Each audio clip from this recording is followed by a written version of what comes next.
There is a single painting that sat in complete darkness inside a Windsor Castle storeroom for a quarter of a century, and just last week, two members of the royal family carried it back into the daylight. Princess Anne stood beside William as he finally completed something that had been quietly taking shape for 25 years. What erupted behind those palace walls afterwards was so sudden and so brutal that Camilla was left frozen in place, utterly speechless. She rushed to Charles, insisting he undo what had been done, only to realize she held zero authority to stop any of it. But the painting itself is not the thing that shattered her. William engineered the entire operation. Every legal detail, every procedural safeguard, every institutional formality, all of it constructed so that nobody could ever reverse it. And then, at the very end, Anne did something that was never part of that blueprint, something nobody had penciled in, something nobody had rehearsed. And it hit Camilla with a force the painting alone could never have carried. The whole nation was rattled when the news slipped out. From what I gather, William himself was rattled too.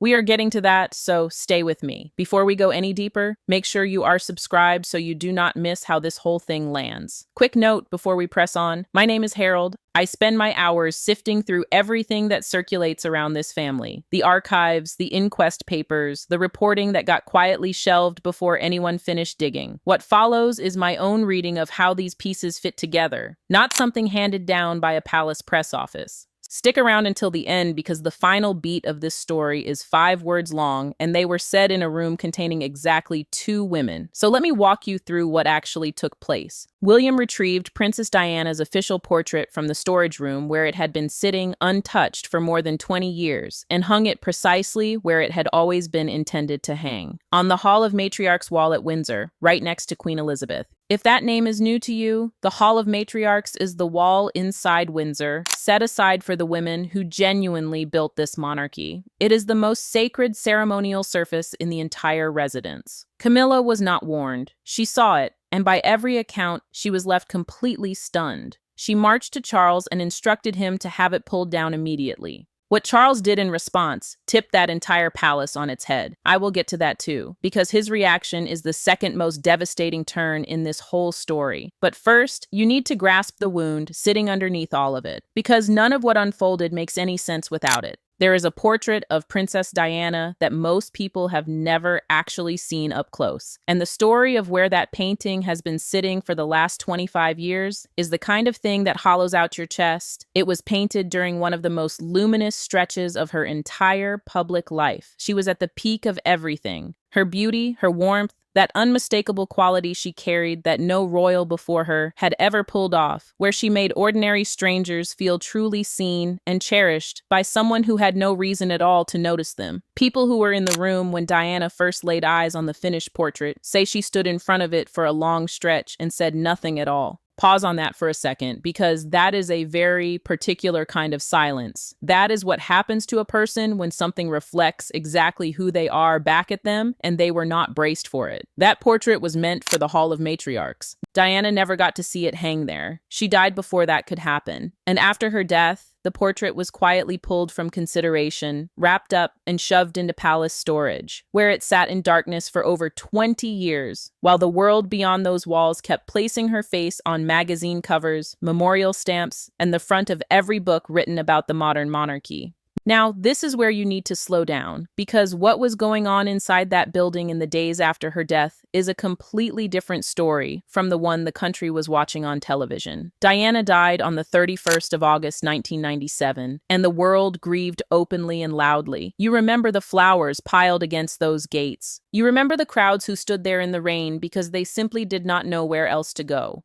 On the other side of those gates, things were quieter and honestly a great deal uglier. Within hours of her death being confirmed, the first calls made from inside the palace were not calls of mourning. Royal insiders have reported for years that among the very earliest concerns raised in those hours was whether Diana had any crown jewelry with her in Paris. Someone wanted to know where the property was. The scramble to reclaim it began before the British public had even been told their princess was gone. And while that was happening, Camilla was already in motion. Camilla had spent years as the hidden woman, the one Charles slipped away to see in secret while he was married to someone else, the one Diana referred to as the Rottweiler in private, because Diana understood better than anyone alive precisely what this woman was doing to her marriage, and precisely how skilled she was at doing it. Now Diana was gone, and Camilla began drifting through the palace rooms that Diana had called home. And she did not merely move in. Stop and consider the distinction here, because it matters. Moving in is what anyone does. Camilla erased. Diana had kept fresh flowers throughout the spaces she inhabited. Arrangements she had picked out herself, because that was the sort of small personal details she cared about. Camilla ordered them removed and burned. Not replaced, burned. There is a difference between throwing something away and setting fire to it, and everyone who worked in that house understood exactly which one they were being told to do. Then came the bedroom, the room Diana had slept in, the room where she had held her boys close, the room where she had cried alone at night and written in private when there was no one left to talk to. Camilla gave the order for that room to be locked permanently, and I keep coming back to this particular detail because of what it says about her. She did not want to sleep in there herself. She had no use for the room whatsoever. She simply made absolutely certain that no one else would ever sleep in it either. She wanted it sealed off like something shameful, like a stain you cover up with furniture instead of scrubbing clean. Diana's personal belongings were boxed and moved. Her image began vanishing from the most prominent ceremonial rooms throughout the royal residences. And it did not happen all at once, which is the part that made it work. Nobody ever stood up and announced that the pictures were coming down. One frame slipped into a smaller room, then another drifted into a corridor. Then a third simply stopped being anywhere at all. And by the time anyone spotted the pattern, there was nothing left to point at. That is how you erase a person from a building without ever putting an instruction on paper. You do it in pieces small enough that objecting to any single one of them makes you sound unreasonable.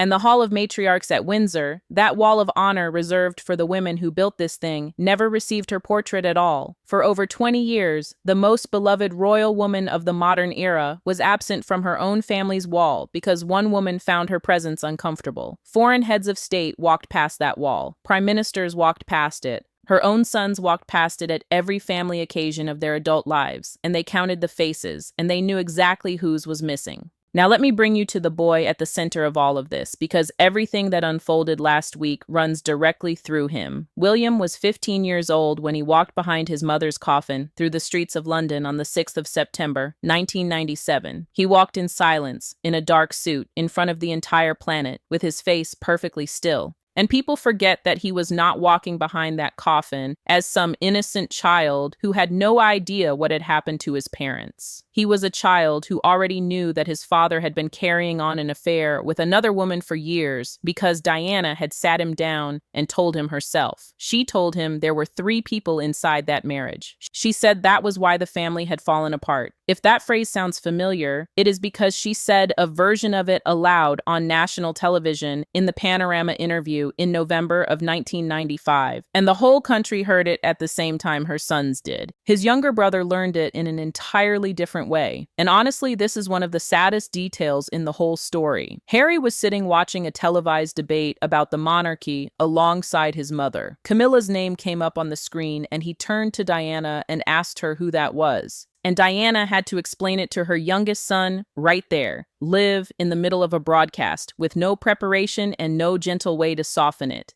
But the most devastating thing William would ever learn about what was done to his mother did not come from a conversation at all. It came from a letter. In October of 1995, 2 years before her death, Diana wrote a note to her solicitor, Lord Mishcon, and in that note she stated her belief that her husband was planning to have her killed in a staged car accident. She wrote about brake failure and a serious head injury. She wrote that it would leave him free to move on. She wrote that Camilla was nothing more than a decoy, and that she herself was being used by the man in every sense of the word. 2 years after she wrote those words, Diana died in a car crash in a tunnel in Paris. That note was passed to police after her death and then sat untouched for 6 years before finally reaching Scotland Yard. 6 years. Sit with that for a moment because it is the detail in this entire story that I cannot get past. A woman writes down that she believes her husband is planning to kill her in a car. She hands it to her lawyer. She dies in a car 2 years later. The lawyer passes the note to the police, and then it sits in a drawer for 6 years while the country holds inquests and prints theories and argues about seatbelts. No one has ever offered a satisfying account of those 6 years. Charles was eventually questioned about it privately at St. James's Palace as part of the inquiry that followed. Now, I want to be straight with you here, because this is the point where a lot of channels start selling you something.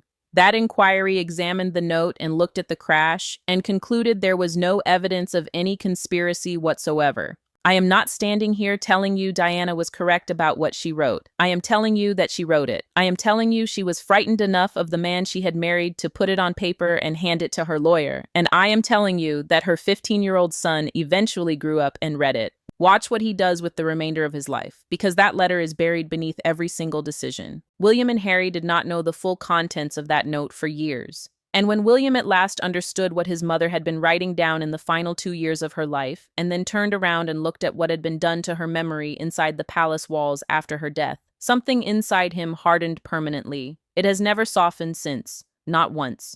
He watched Camilla drift through the rooms his mother had lived in. He watched portraits of his mother come off the walls. He watched the Hall of Matriarchs sit there with a gap where Diana should have been year after year, at every state occasion, at every family gathering, at every point in his life when he walked past that wall and counted the faces. And in public, he kept his face perfectly still, the way he had learned to at 15. On the inside, the anger was consuming him alive. At 16, he finally broke. He pulled aside someone close to him and he let all of it pour out at once. He said Camilla got her claws into his father and never let go for a single moment. He said that was the reason his mother was dead, because Diana had been driven out of her own family, stripped of her protection, pushed further and further out until there was nobody left standing around her. And she ended up alone and unprotected in a Paris tunnel in the middle of the night. A 16-year-old boy said those words about the woman who by then was living in his mother's home, and then he carried every single one of them quietly, without repeating them to anybody who mattered, for the next 25 years. And that is the piece people underestimate about William. I think they underestimate it because he is so good at being pleasant in a receiving line. He was 16 when he worked out exactly what he believed had happened to his mother, and he has not shifted from a single word of it since. He simply grasped something at 16 that most people never grasp at all, which is that saying a true thing at the wrong moment gets you nothing except the satisfaction of having said it. So he shook her hand at Christmas. He stood beside her in photographs. He supported her elevation when the moment arrived in public, on camera, with a straight face. And he waited until the day he held the authority to act, and he never once let her see it approaching. But William was not the only person in that family walking around with a wound tied to Camilla. There was one other, and hers ran deeper than his, and hers started long before Diana ever entered the picture. That person is Princess Anne. Before Camilla married Andrew Parker Bowles had been in a serious romantic relationship with Anne.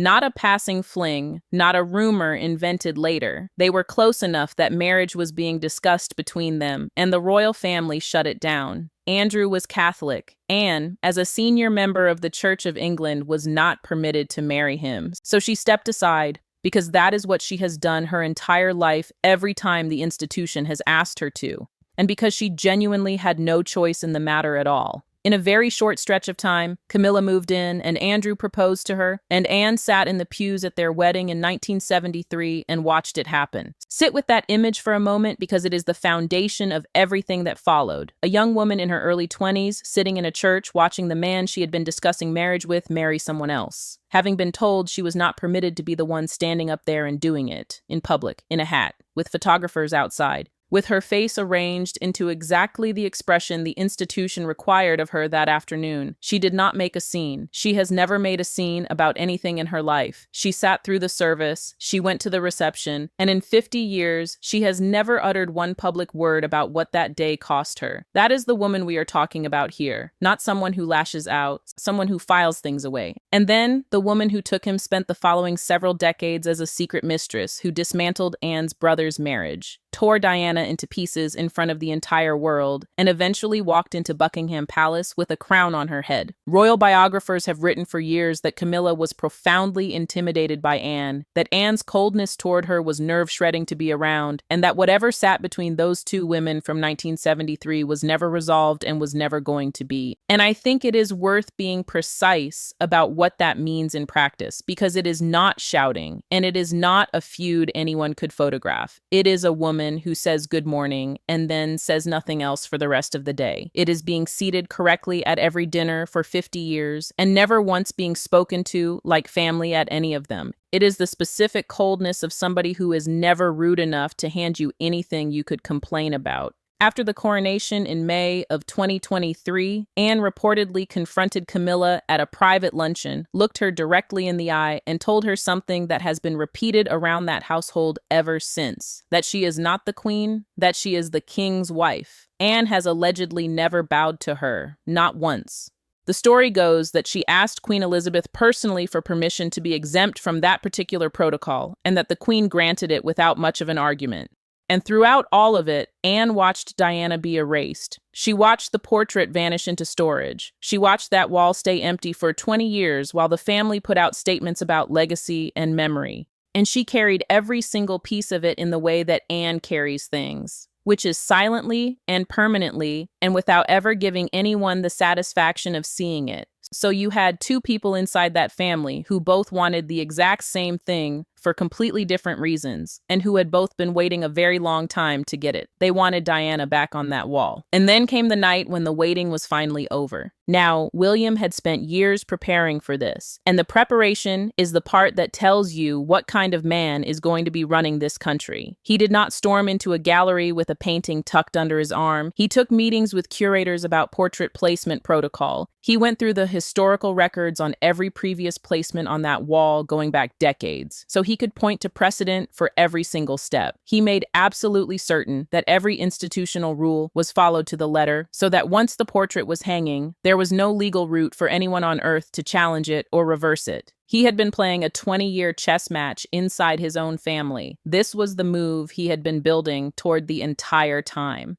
And in the last video on this channel, I covered what Anne did in that corridor outside the throne room, the day she crushed Camilla's final plea and walked Catherine straight through those doors, while the whole country stared at the photograph over breakfast the next morning. A lot of you came into the comments underneath it asking me the same question. You wanted to know what Anne and William are actually capable of when the two of them stop working separately and start working together. This is that video. Because the night before it happened, William picked up the phone and called his aunt. The call was brief. Neither of them needed a long one, and both of them had been waiting a very long time for the conversation to happen at all. Anne said she could not wait to see the look on her face. She said it was long overdue. She said Diana deserved to come home. And William said she comes home tomorrow. That was it. The call ended. Two people in two different buildings, both of whom had spent decades keeping their faces perfectly still in public rooms, agreeing in roughly 30 seconds to do the one thing nobody in that household had ever dared to do. And Camilla had no idea any of it had taken place. She had spent 25 years believing she had won. And honestly, why wouldn't she? She had the ring. She had the title. She had the crown on her head at Westminster. And she had the walls of that palace arranged exactly the way she wanted them. Every trace of the other woman was in a box somewhere or sitting behind a locked door. She was about to find out how wrong she was about all of it. So let me take you into the night Diana came home, because the planning around it is genuinely something to sit with. William's team had scheduled Camilla for an engagement outside London that day. That was not a coincidence. And it was not luck. Somebody sat down with a diary and put her on a train out of the city on purpose to get her out of the building and keep her out of it until the entire thing was finished and completely irreversible. While she was gone, the Hall of Matriarchs at Windsor was closed. Not to everybody, but to almost everybody. A handful of trusted staff were permitted inside. People who had been personally vetted. People who understood exactly what they were about to be part of and could be trusted not to reach for a phone about it. Nothing appeared on the official royal diary. No press release was prepared or drafted or held in reserve. There was no plan to tell anyone at all. This was unfolding in total silence, which is how you know it was never about making a statement. It was about getting it done. In the early evening, the portrait of Princess Diana was carried into the Hall of Matriarchs. It had been sitting in protective wrapping in a storage room for over 20 years, and the people who have described that evening keep coming back to the same detail, which is the way the staff handled it as they brought it in. They moved slowly with it. They moved with it the way you move with something that has already been hurt once and does not deserve to be hurt again. And Princess Anne was there, not sending word, not receiving a report afterwards. She was standing in that room in person because she had insisted on supervising the placement herself, and she was not going to let anybody else do it for her. Here is the thing about that, and I want you to hold on to it. Nothing in William's plan required her to be there. The curators had it handled. The protocol was cleared. The precedent had been checked and rechecked for months. She could have stayed exactly where she was and read about it in the morning like everybody else. She came anyway. She had waited 50 years, and she was going to witness it with her own eyes. The protective wrapping came off slowly, and for the first time in more than 2 decades, Diana's portrait was fully visible inside the walls of Windsor Castle, in the room where it had always been meant to hang. And I have thought about that moment a great deal because of who was standing in the room to see it. Anne knew that face when it was young. She was already in the family before Diana arrived. She was there through the wedding and the marriage and the collapse and the funeral. And she watched the whole arc of it from about 4 feet away. So that wrapping came off in front of a woman who was not looking at a national icon or a magazine cover at all. She was looking at a girl she had watched get destroyed by the same institution she has given her entire life to. The frame was prepared. The placement was measured, confirmed, and measured again. Because on a wall like that, a single inch matters. And everyone in the room understood it. And within 90 minutes of that portrait arriving in the gallery, Diana's face was on the wall. She was placed directly beside the late Queen Elizabeth. 2 women side by side. One who reigned for 70 years, and one who never got the chance to reign at all. Exactly where the pair of them should have been standing together from the very beginning. The room went very quiet once it was done. Multiple people who were inside have said the same thing, which is that nobody spoke for a while. They did not congratulate each other. Nobody made a speech. They stood there in a closed gallery in an empty castle and looked at a painting that should never have left it. And then Princess Anne said something. She said it quietly, almost to herself, the way people do when a sentence has been sitting in their chest for so long that it comes out whether they intended to say it or not. Staff standing nearby heard it clearly enough to repeat it afterwards. She said that Diana belongs here, and then she said that she always did. Not that she deserves to be here. Not that it is about time somebody did something. Belongs. In the present tense. As though the last 25 years had been an administrative error that somebody had finally got around to correcting. That is it. That is the whole thing. No speech, no statement, no line prepared for a press office. Just the truth said out loud in a room that had been carefully silent about it for 25 years by a woman who has spent her entire life not saying things.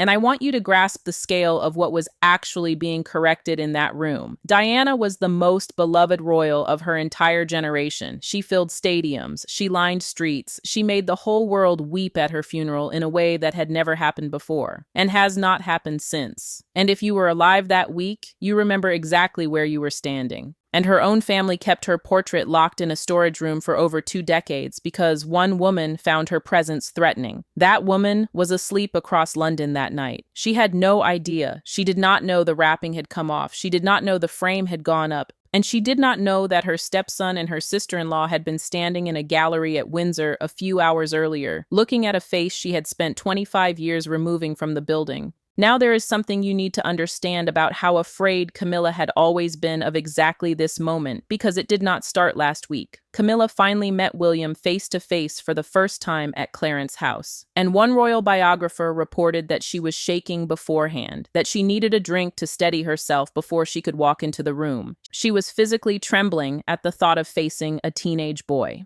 And people have offered all sorts of explanations for that over the years, but the simplest one is usually the right one. She knew exactly what she had done to his mother, she knew that he knew, and she had absolutely no defense to offer him, not one sentence. Because there is no version of that conversation where she comes out of it well. She had been afraid of William since he was 16 years old, but she had never once imagined he would do this. that the boy who walked silently behind his mother's coffin would spend the next 25 years quietly, methodically, patiently building toward a single evening where he would put his mother back on the wall she was always owed, and do it so carefully that not one person could take her down again. That evening, Camilla came back from her engagement outside London. She went to sleep in the palace she had spent 25 years reshaping and restructuring and scrubbing clean of another woman's presence. She slept. And a few miles away, in the Hall of Matriarchs, Diana looked out from the wall beside the queen. The next morning, Camilla was going to wake up and walk straight into the worst day she had experienced in decades. She just did not know it yet.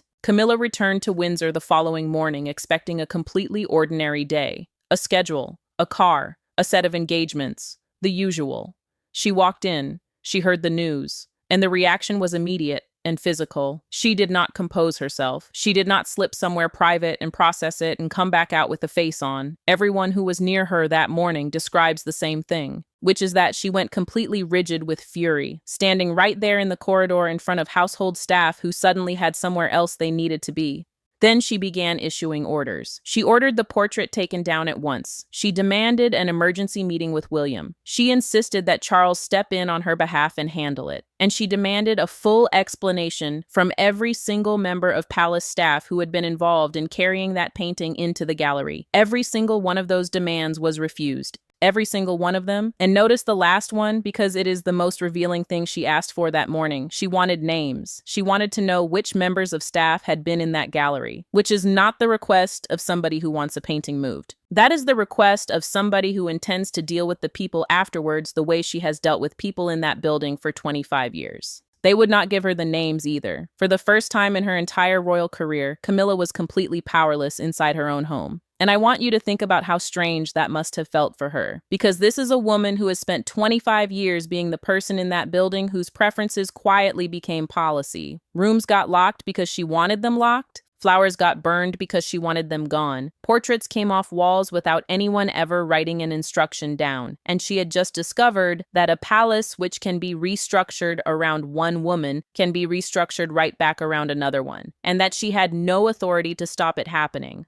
But the refused demands were not the worst part of that morning, not even close. The worst part was what happened when she turned to her husband, because Charles had spent decades fighting for this woman. Grasp the scale of that before you judge his next move. He fought the institution for her. He fought the public who despised her for years and made no secret of it. He fought the press. He fought his own sons, both of whom told him to his face not to marry her. He spent 25 years being the one person in the entire world Camilla could count on to stand up for her when nobody else would. And now she was standing in front of him, humiliated, furious, shaking with it, waiting for him to pick up a phone and make this go away, the way he always had. He looked at her, and he said nothing. That is it. He let his son's decisions stand. He let his sister's actions go completely unchallenged. He did not make one call. He did not raise a single objection with anyone. He sat there and he let Diana's portrait stay on that wall. And you have to understand what a phone call would have cost him, because it was not much. He is the king. One sentence to a private secretary, and that painting comes off the wall by lunchtime, and the story never leaves the building. Whatever legal groundwork William had laid, the sovereign asking for something inside his own castle is not a small force to push against. He did not do it. He chose the cheapest possible option for himself, which was silence, and he handed his wife the bill for it. Palace insiders say that in that one moment, Camilla understood something she had never in her life been forced to look at directly. Charles had made his choice. He had chosen the institution. He had chosen his son.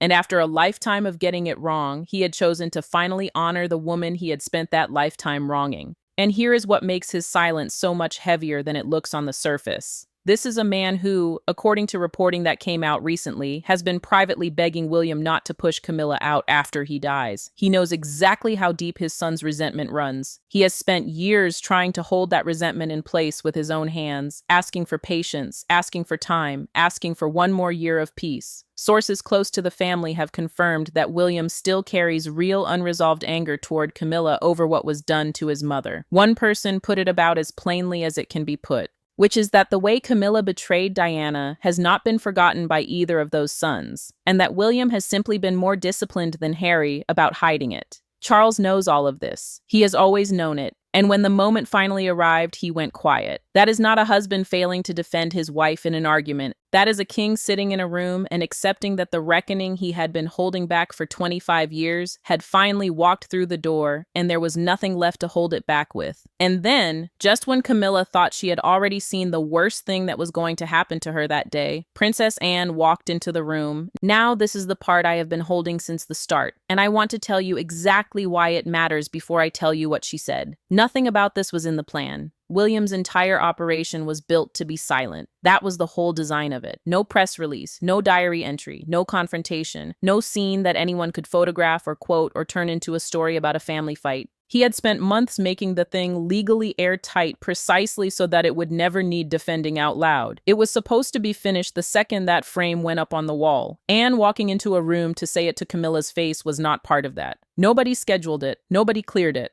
From what I understand, William found out it had happened afterwards like everybody else. She came herself, face to face, no aides, no witnesses arranged, nobody there to write it down in a way that could be softened later.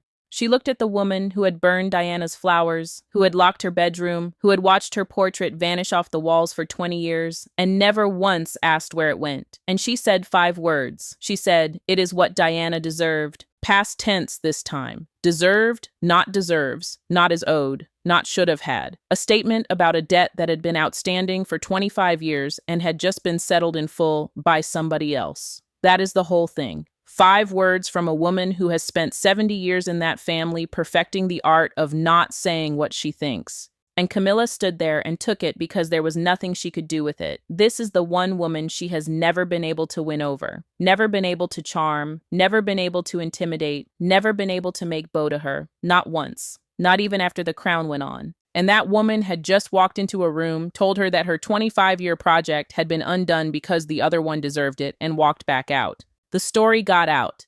Of course it got out. Because 5 words in an empty room in Windsor Castle are worth more to a newspaper than any statement a press office has ever written. And when it landed across the entire country in a single morning. The painting was the plan. The 5 words were the part nobody saw coming, including the man who spent 20 years building the plan.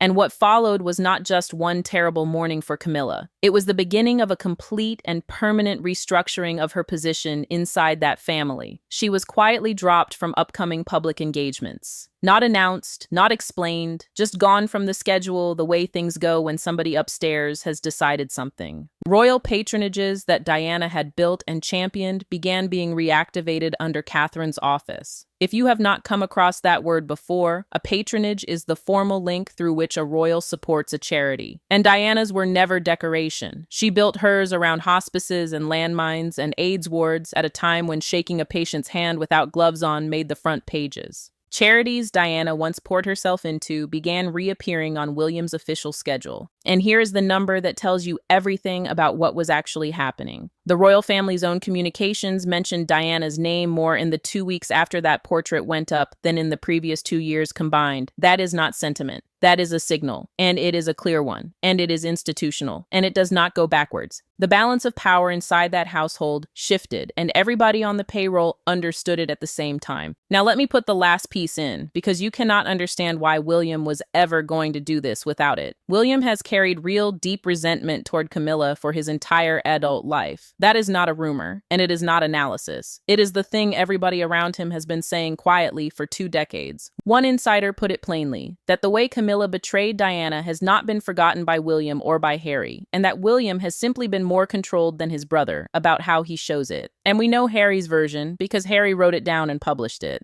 In his memoir in January of 2023, he confirmed in black and white that both brothers pleaded with their father not to marry Camilla. Both of them. He described the 2 of them asking him not to go through with it. He wrote about her in the language of a villain and a wicked stepmother, and he did it in a book that sold millions of copies in its opening week. So both sons felt exactly the same way. They simply chose completely different weapons. Harry chose to explode in public and pay the price. He said everything all at once to everybody and burned his position in that family down to the foundations doing it. William chose patience. He chose the institution itself as the weapon. He waited until he had the authority to use it properly, learned the rules well enough that nobody could turn them against him, and then he moved once, cleanly, at a time of his own choosing. And that is why Charles has been privately asking him not to push Camilla aside after he is gone, because Charles knows exactly what his son is. He knows that the moment William takes that throne, every single aspect of Camilla's public and private royal life gets reviewed, restructured, and decided by a man who has never once forgotten what she did to his mother, and who has now demonstrated in front of the whole country that he is prepared to act on it. Diana's patronages are coming back. The charities she built out of genuine love are being lifted back into the light under Catherine's name and William's diary. Diana's name is being spoken inside official palace communications with a frequency and a depth of respect that has not existed since before she died. And the Hall of Matriarchs at Windsor now has her on its wall beside Queen Elizabeth, the two women who between them define the entire emotional heart of the modern British monarchy, standing together at last on the wall where they always belonged.